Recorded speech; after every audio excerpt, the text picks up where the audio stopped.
Welcome back to My Dad Watches The Bachelor. I'm Meredith, and I'm here with my co-host, my dad. Hey, Meredith, good morning. How are you? I'm doing well. This is a bit earlier than we normally podcast, so I had to wake up extra early, but, the things I do for the pod, it's just crazy. Well, how could you sleep after that exciting show last night? I don't know if I would call it exciting. I was pretty bored through the first hour. I think I've said this before. I like more of the funny, upbeat episodes, and I feel like the further down the path to love we get, the more serious the episodes get.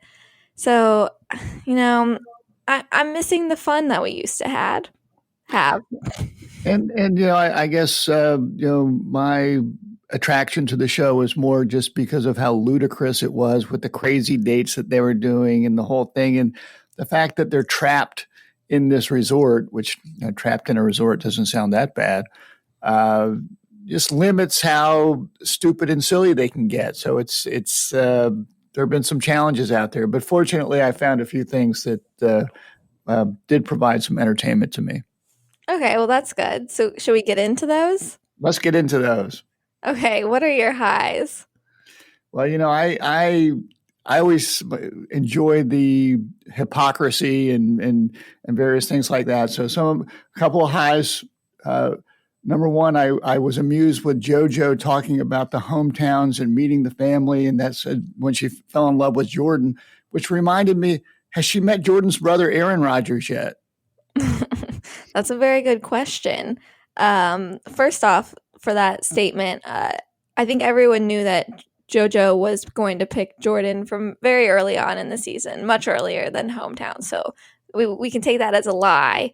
And second, that's a great question. Who knows if she ever met Aaron? Aaron did not come to the hometown date, and I don't think that Jordan and Aaron are on good terms. So it's very possible she hasn't met his whole family yet. Well, that made me chuckle a little bit. But I thought that the real highlight of the show was Tayshia wailing on those piñatas. She has a tremendous baseball swing. I mean, she just looked like she was killing those piñatas, and she just had a great stroke. So I was just incredibly impressed with Tayshia's athletic ability, particularly her baseball swing. Okay, yeah, I was impressed too. It looked like sometimes it was one swing and she was smashing those suckers in half. And I would say that was one of the more fun parts of the episode for sure. Well, what highs did you have? Well, so some of these are a reach. I don't have too many. My first is that Noah's argument for why he should stay over Bennett during the 2-on-1 that started the episode. I think that Bennett handled things pretty poorly, and then Noah comes in and he's saying he doesn't believe the way Bennett speaks to people is very kind and how he's very condescending. And Noah makes a comment about why he's passionate about his arguments with Bennett is because he doesn't ever want Bennett to treat Tayshia that way, which I thought was a good spin on it. And he ended up getting emotional in the conversation and seemed very sincere. And I think he handled it in a much more mature way. And that's how I would want a guy that I'm dating to approach the situation rather than how Bennett did, talking about emotional intelligence and just throwing Noah under the bus. So I was pleasantly surprised with how Noah handled the 2-on-1.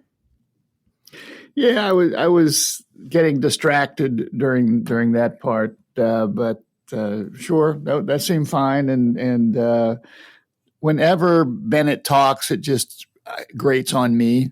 His whole I would still say condescending, arrogant approach seems that's how he talks, regardless of who he's speaking with, and he's probably not even aware of it anymore. Yeah, I agree.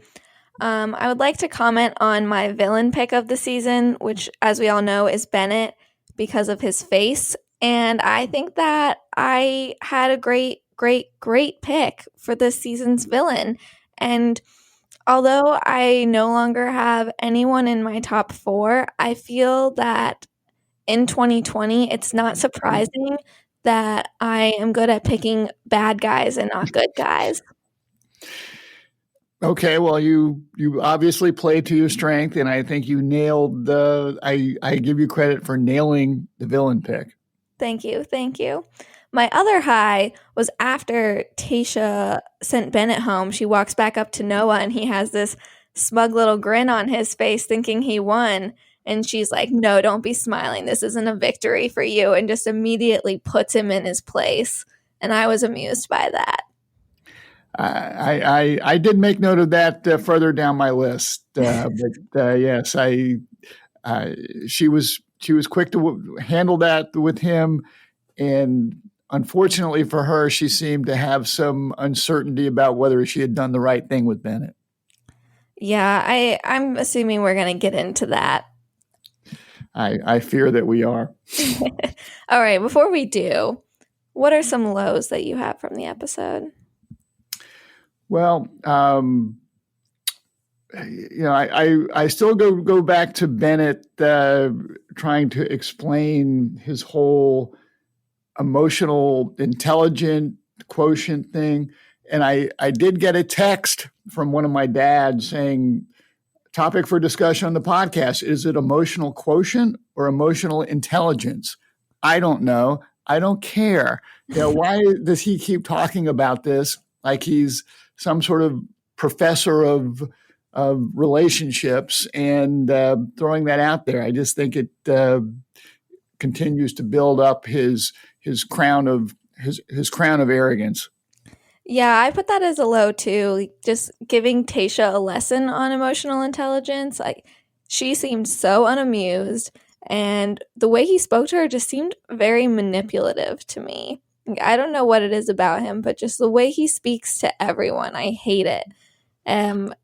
We don't know. We know that Bennett is a Harvard grad. We don't know what he studied, do we? Like, maybe it was psychology. Maybe he's just really, really specialized in emotional intelligence and we just aren't aware.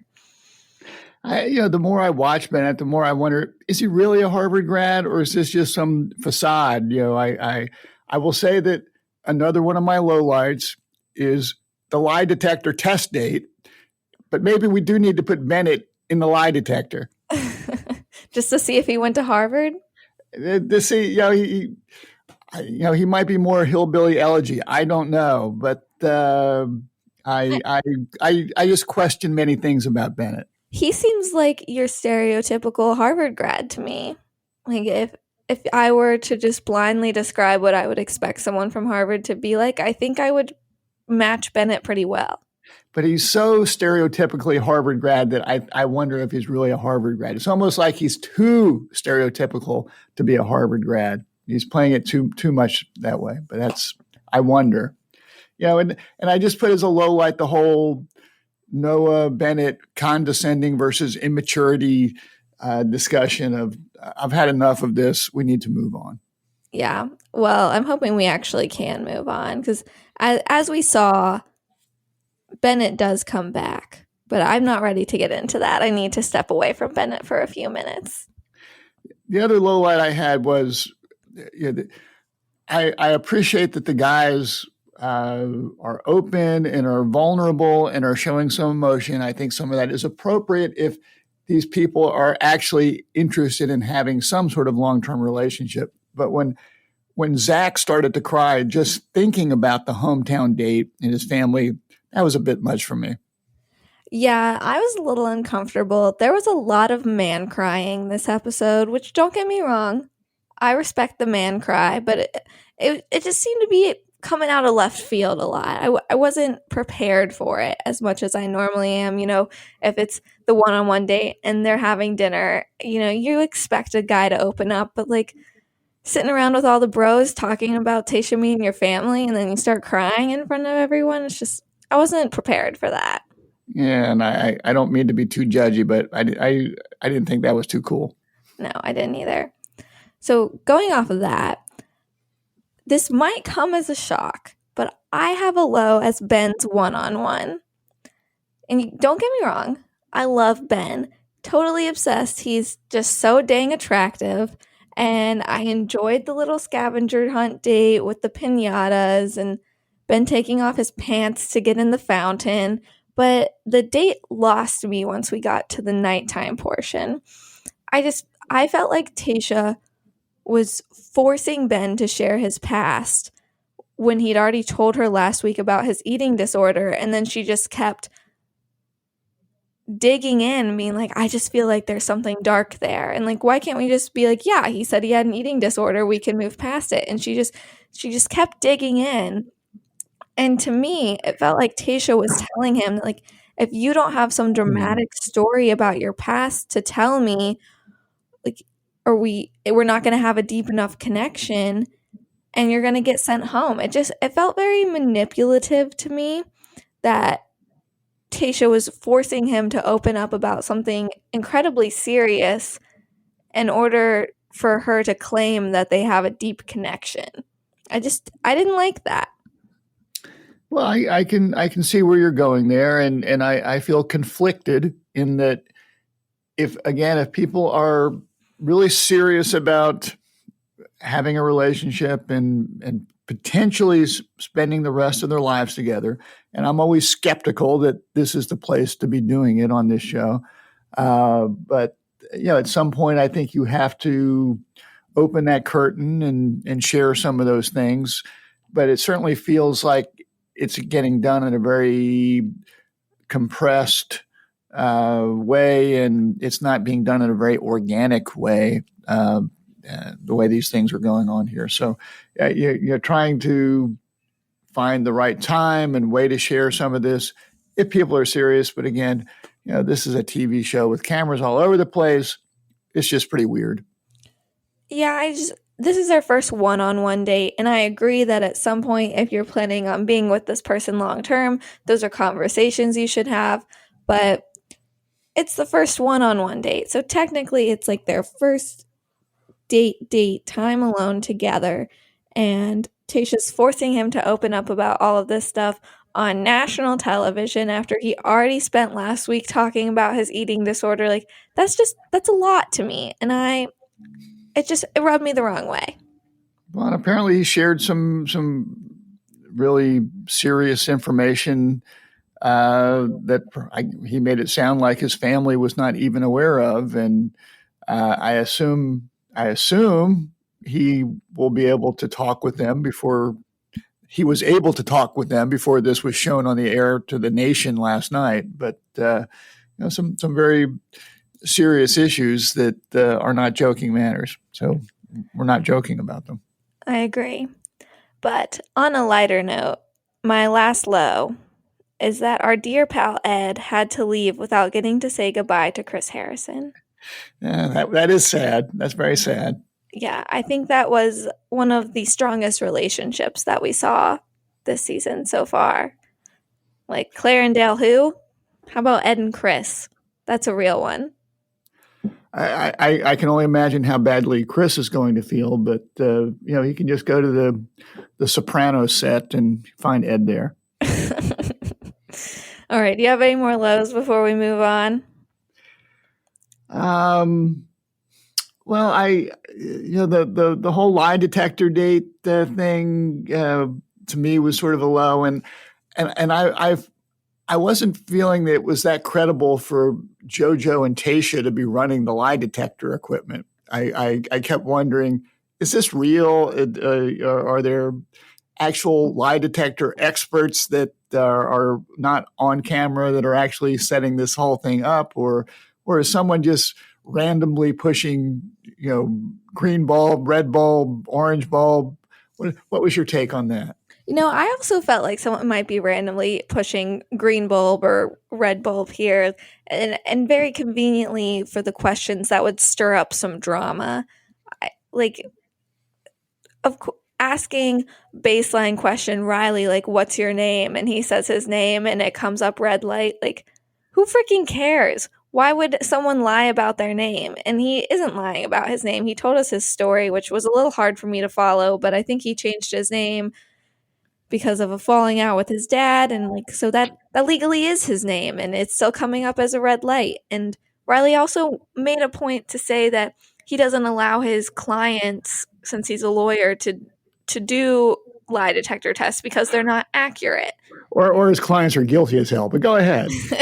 One of those. But I'm under the impression too that lie detector tests aren't that accurate. So I didn't think that it was super great. Like, I think that there were very pointed questions. Like, obviously, the producers knew that Riley had some backstory about his family and changing his name. And so they conveniently had JoJo ask him as a baseline question what his full name was, and it conveniently showed up as a lie. A lot of it seemed very set up to me. Well, I just thought that unlike you, I'm not yet a big fan of JoJo and her trying to come off as the expert person when it comes to administering lie detector tests. Didn't work that well for me. Do you think that we would have had a different vibe if Chris Harrison had been administering these lie detector tests? I think we would have had a different vibe, but I still question whether it would have been a credible different vibe.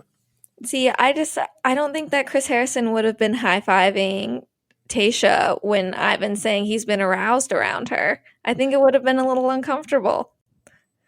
Well, you're right about that, and Chris wouldn't have been giggling saying he wants to make babies with you or whatever he was saying. Or Yeah, she so was saying. I think that JoJo added a little bit of fun there. There was some fun, not a lot of credibility.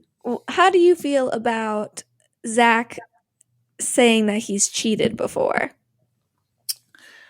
I actually I put that under wrong reasons in that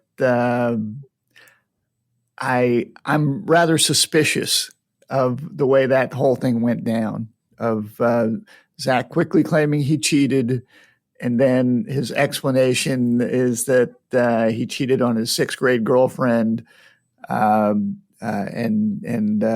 kissed somebody else. I wonder if that's a convenient way to explain my lie detector failure when maybe there might have been some other cheating that I conveniently forgot to mention.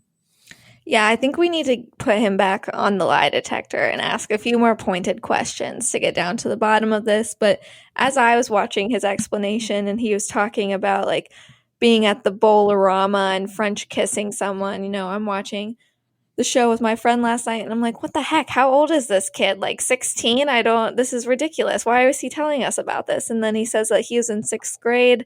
I think it's weird that he even considers a sixth grade relationship something that you can cheat in. So I agree that maybe that was his cop out for some other instances in his past. Yeah, I wonder if there might have been some other indiscretions that he has buried, and this is the way he did it. And I also was somewhat amused that he's copping to cheating on his sixth grade girlfriend by kissing other people when Tasha's throwing kisses at 8, 10, 12 guys here. It's not like kissing seems to be that big a deal to her.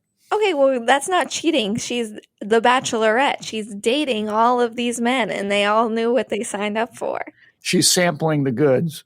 Yeah, I mean, you got to test drive a car before you buy it. Okay. Well, I don't think she's test driven them yet. It seems to me she's just looking at the interiors and that sort of thing at this point in time. Well, it seems like we might be starting to test drive pretty soon. This season's starting to go pretty quickly. Well, it needs to because they're starting up the next season in like less than a month. I know. We're very excited to see Matt James. I know, but I need some time off here, okay? Okay, so wrong reason you put Zach.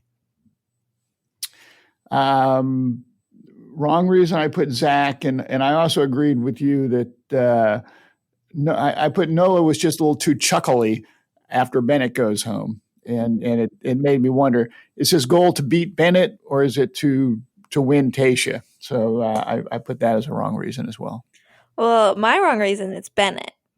I was glad he got sent home. I was like, okay, good. We don't have to deal with this. And then the last 10 minutes, we see Tasha walking back to her El Presidente suite, and Bennett just standing there waiting for her. Like, get the hell out of here, Bennett. We are so done with you. She's already sent you home once. Why are you back here? And he sits Tasha down and says that he's in love with her. Yeah, right. I'm not buying that at all. Like, I don't think that man's capable of love. He seems like a scary, condescending robot. Like, I'm just not buying what he's selling, and I want him off of my screen ASAP. I'm with you. Whenever I listen or watch or even look at Bennett, he strikes me as, oh, he looks like he should be in my fantasy football league. He looks like he's like 50 plus years old in relation to all these other people, and uh, he's more. He looks more like the dad, and certainly sounds more like the dad than any of these other people. And I'm wondering why are you here, buddy? I don't know. Yeah, I'm not happy about it, and I wasn't very happy with Tasha's reaction either. She didn't seem to hate it, and the producers set us up once again with the lie detector test, like having Tasha go first on the lie detector test and asking her, like, do you regret sending any of the guys home? And she says no, and it blinks like the inconclusive light, which I just this feels very set up to me. I'm with you. I'm with you. And who gets to make the determination of, hey, she just sent you home. How do you get to come back? We're in the midst of a quarantine. Did we actually not leave the resort? What actually is going on here?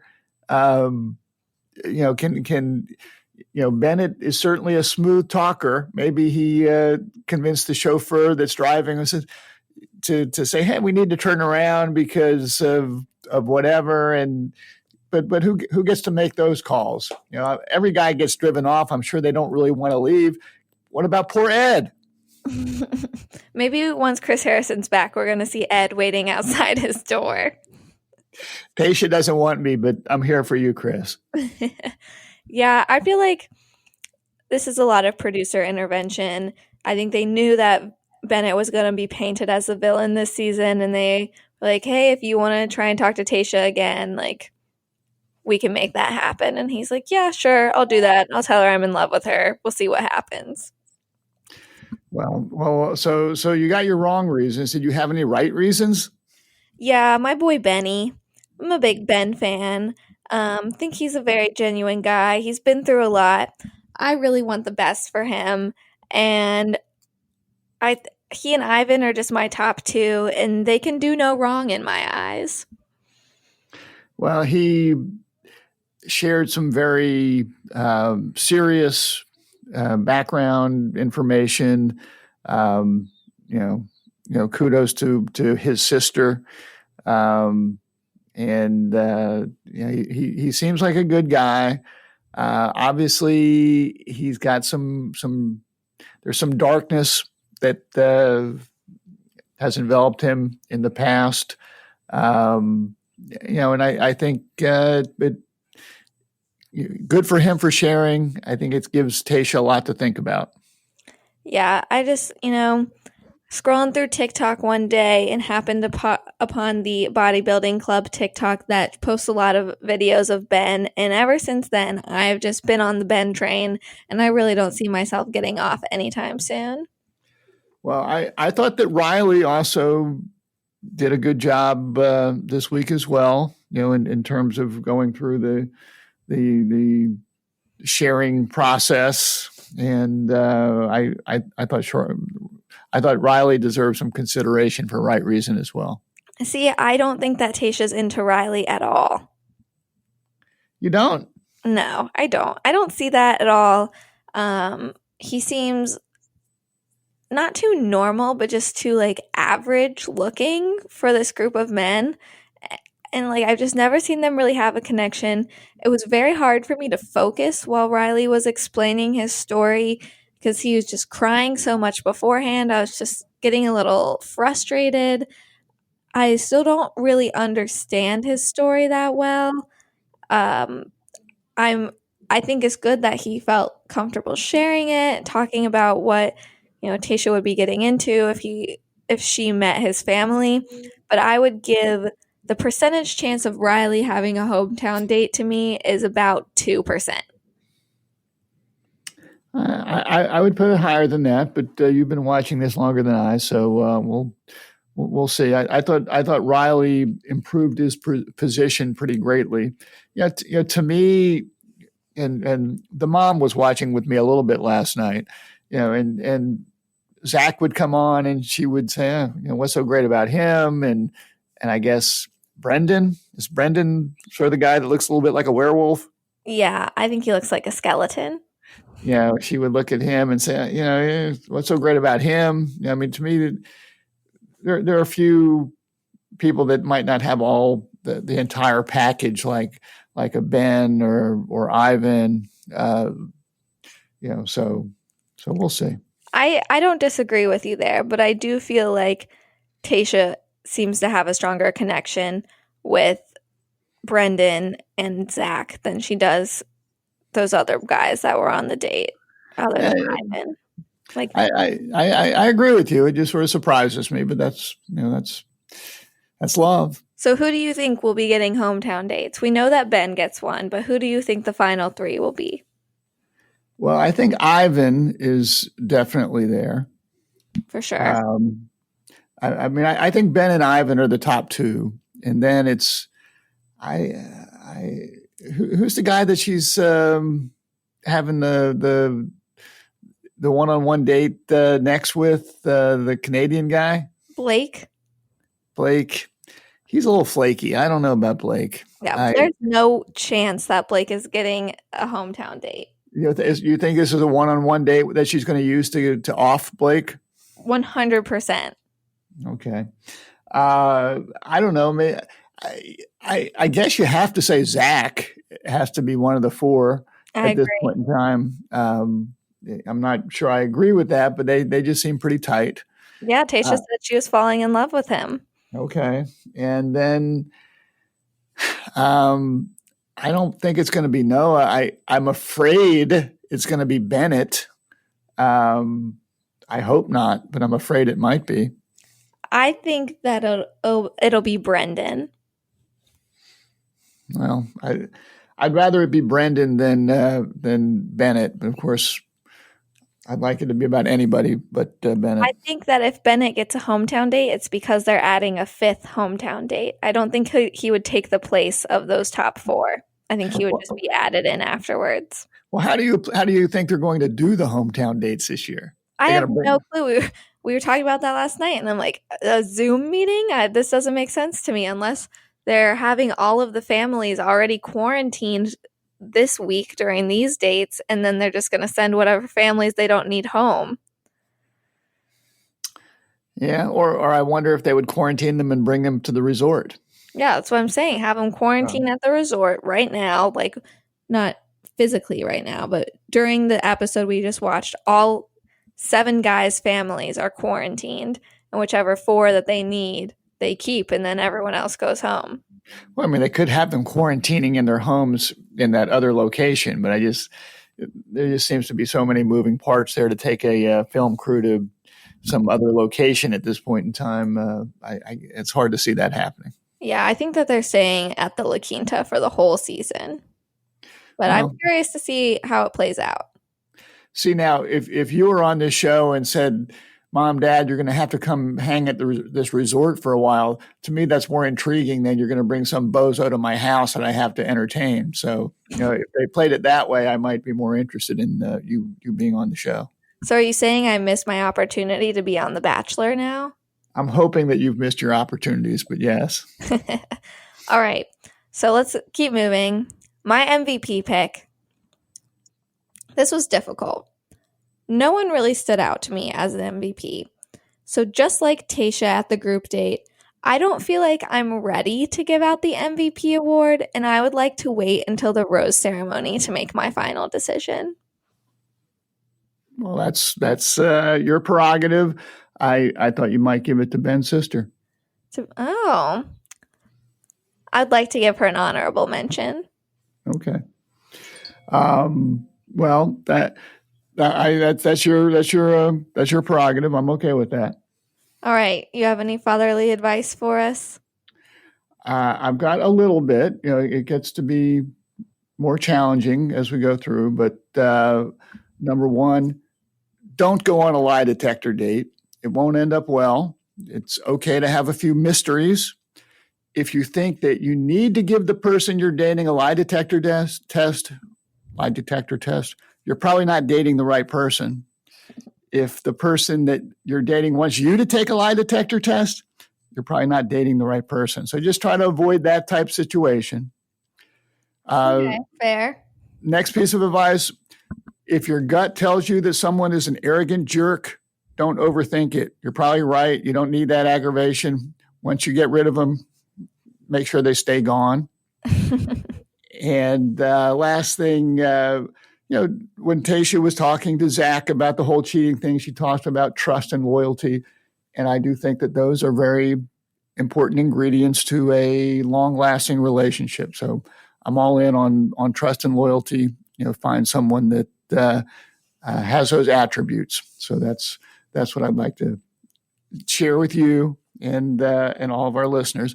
And also, I wanted to tell our listeners that we now, if they have questions that they want to ask us that we can answer during the podcast, we have an email address. My dad watches The Bachelor at gmail.com, and they can email us questions and we'll answer them on next week's podcast or every week's podcast.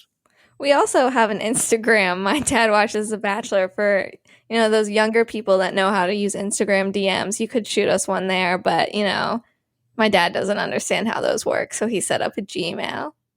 Well, I know how Instagram works. It's this DM thing that might confuse me. Yeah. Well, you'll have to watch that one. Okay, I'll keep up with that. Okay. All right, so that's all we've got for this week. We do have 2 episodes next week. Did you catch that, Dad? I did catch that. I'm hoping that we can consolidate that into one podcast. Yeah, I think we can. We've got a regular episode Monday night, and it looks like a Men Tell All-ish type episode Tuesday night. So I think we can recap all of that in one podcast episode next week. So we're going to have a lot to chat about. Well, that sounds good. I look forward to that. And I see that our friend Joseph gets to come back, and I'm sure we'll have some fun with him. Oh, yeah, we always do. We love some psycho males on this show. All right. Well, we'll talk to you again next week then. Yeah, so join us next week to hear all about Tasha's season and the Men Tell All from the right perspective and my dad's.